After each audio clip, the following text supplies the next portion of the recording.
Hi, it's about 6:30 in the morning. I thought I'd do another video. I'm out with dogs for a walk. It's gonna be a hot day today. 38, tomorrow 40 degrees. So here in the southern half of the planet, it's summer. Where you are, no doubt it might be cold and snow. But here it's hot. We're in a park. There's a little, it's not really a river, it's a creek. It's a runoff of the road, stormwater runoff that runs all the way to the sea. You can see behind me there's huge old gum trees. This whole thing has never been developed. Just over there behind me there's a golf course, and the first few golfers are already out there and practicing their golf. Now I'm not going to be walking and turning around as much. I'll walk together with Charlie because Charlie is slower. But what I wanted to talk to you about today is I get a lot of questions about what is the divine feminine. The easiest way to understand divine feminine is that it's your direct received insight. So it's mysticism, it's dreams and visions, and especially intuition. For instance, in Jungian psychology, depth psychology, there's the masculine and the feminine halves, and the feminine half is divided into two portions. There's feeling and intuition. Feeling is building relationships, and the way I like to understand feeling is that feeling is a relationship which is built one-to-one. You might have a feeling for someone and you build a relationship, feeling for your pet, feeling for nature. It's one-on-one. But intuition is something else. Intuition sees in whole. It sees the connections between everything. It doesn't divide into just a relationship between me and you, but it sees the entirety as a one integrated, interconnected system. So the core of the feminine is intuition. I remember having discussions with a few people in the past who were insisting that the core of the feminine is feeling or love. It is the missing part in our society, which we could say compassion for other people, other beings and animals. But the core of the feminine is the completely missing in our society, in our over masculine rational society, intuition. Because the intuition is classed as irrational. There's no proof for it. There's no scientific could we say, there are no, you can't study, you can't see it, you can't study it, you can't, dissect it and say, oh, well, there it is. It happens to you. It's something which is, cannot be, what should we call it? It cannot be described, And I'll give you a few examples what I mean by intuition being something which sees wholes or interconnectedness. One of the oldest metaphors of intuition or symbols in human culture is bird. There's very, very old symbols on caves and so on that have been seen, of the earliest images that people have been scribing on cave walls were animals, and then there were birds. Oh, we're talking, tens of thousands of years old. The sun is just rising right in my eyes, just over there.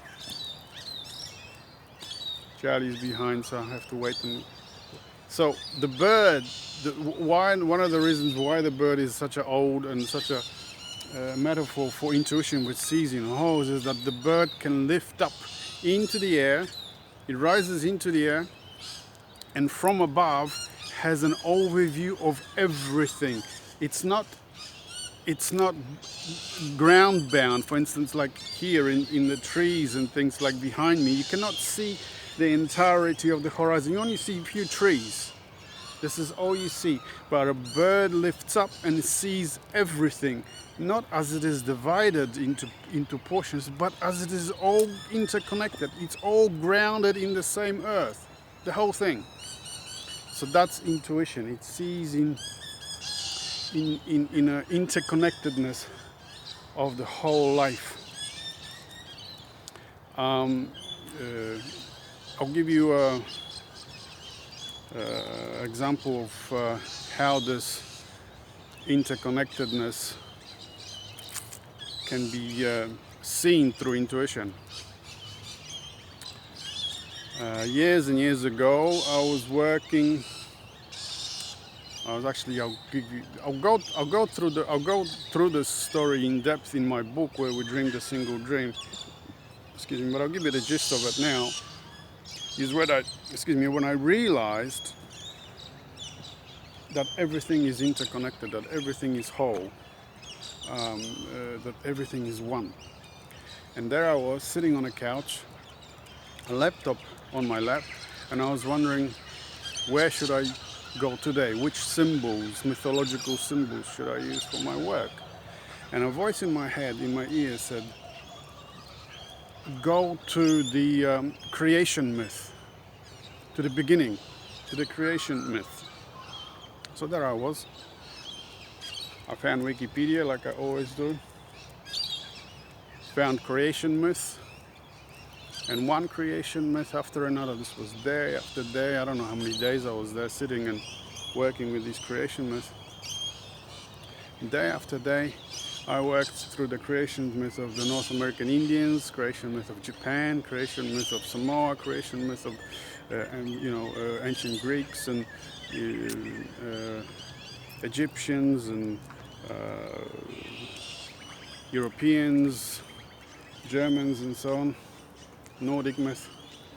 And suddenly I'm sitting there and it hit me. And I said to myself, there are all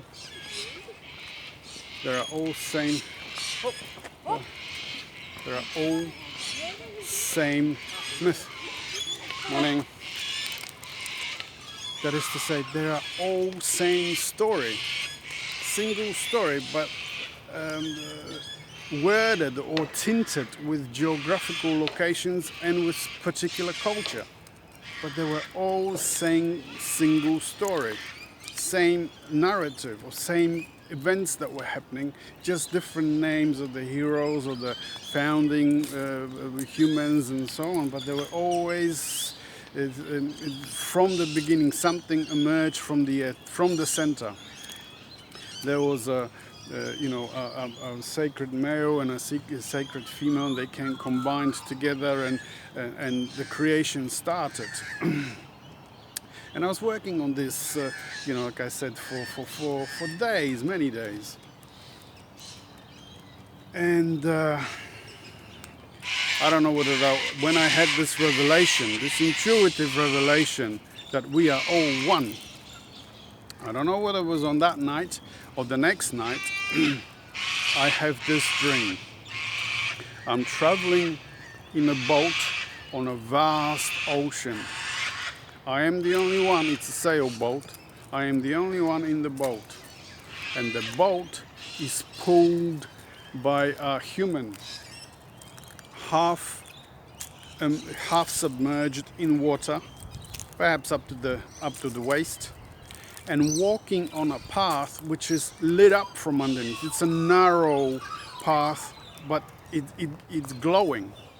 And he's walking on that path, and it has a rope, and it's pulling my boat. The sea is calm, it is dark or dusk, and this human, Well, it was actually, I thought in my dream, it was actually Christ. This comes back to a revelation or a dream that someone once had, that a Christ was pulling a whole lot of people. But this being, which also looked like was an androgynous being, this was actually intuition pulling my boat. Pulls the boat with the rope. I'm in the boat. It's a sailboat until we arrive to a shore, and the shore is an island. I see on the island, as we are arriving to the island, I see a group of people, a large group of people already standing and waiting for us, or for me. And these people were the courtiers, the whole court of the nation, or whatever that nation was on the island. So at the front stood the queen and the king. Behind them there was the princess, the prince, the witch, the wizard. What I realized in that moment was that there were all the archetypes that we see in our society. The whole society is built with these archetypes. The center of the culture, you have the king or the queen and the king, which now we have the prime minister and the vice prime minister and so on, the president. And then there was the knights and the wizards and so on. These are all archetypes. So I've reached the very center of the psyche, of our collective unconscious, within which are all the archetypes out of which our culture comes. A queen and the king came over to me. They've greeted me. We embraced, and a huge voice in that moment said, "This is where we are all one, and there shouldn't be any further divisions." This is that inner voice, the huge, loud inner voice. I'm going to do a video one day about the inner voice, because there's a difference between the voice that you're telling yourself in your head, which often has the answers that you're looking for, and the real inner voice, which is something else, which is the spirit which is talking to you. So this was the big inner voice, the spirit that was talking to me. And it said exactly the same thing that my intuition gave me, that realization when I was working with the symbols of the creation myth, that we are all one. I saw the interconnections. I saw the whole. I lifted off like the bird, you could say, up above the trees, above the traditions, all the different traditions and politics and religions and skin colors and languages. And I saw that there are no divisions, that humanity underneath all that, beyond all duality and division, is just a single reality, a single power manifesting itself in an endless variety of ways. And this was the center, the very center of my psyche, the collective unconscious, that I reached, and the voice said, "This is where we are all one, and there shouldn't be any further divisions." So this is the core of the feminine divine, intuition. Because intuition sees in unity. It doesn't discriminate. It doesn't divide. Feeling is important because it builds relationships. But these relationships are more built on one-to-one. You're still in the forest.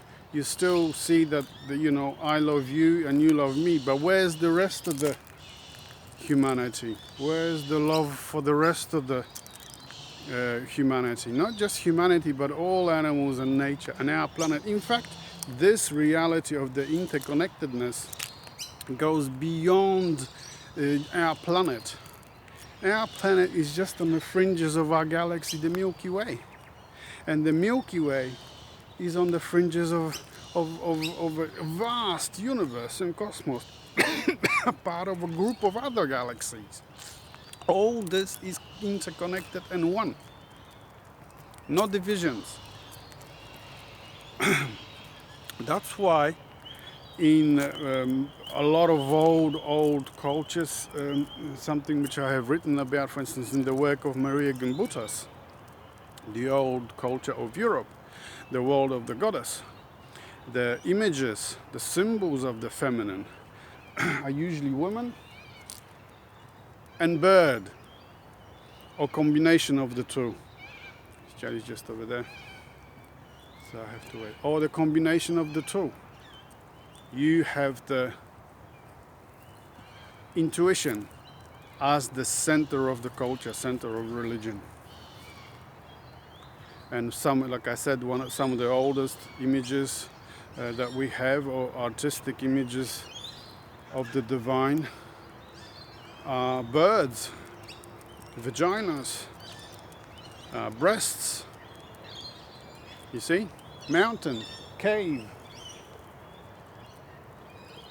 These are the oldest images of the feminine. So the core of the feminine,